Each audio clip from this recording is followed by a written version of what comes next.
The National Weather Service on the ground in Golden Beach today. They're assessing the damage left behind after a tornado touched down there yesterday. Let's get to Local 10's Glenna Milberg. She is live with the latest.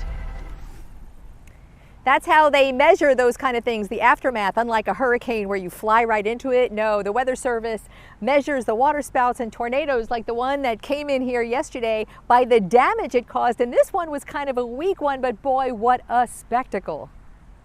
Oh my God, look at that.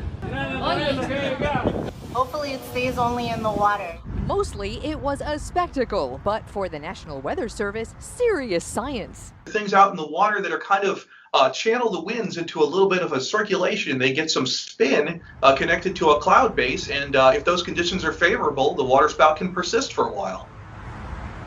It lasted 9 minutes to be exact, and pop quiz for you, what does a waterspout become when it spins onto dry land? Yep, a tornado. It was crazy. I was really scared for my life. It was an EF0 on a scale of 0 to 5. Maximum winds were about 80 to 85 miles per hour, so well, weak by tornado standards, that's still a pretty strong wind gust there. Strong enough to snap trees, break a big gate, a Golden Beach style gate, which is where it came ashore, and then quickly dissipated into the summer swelter.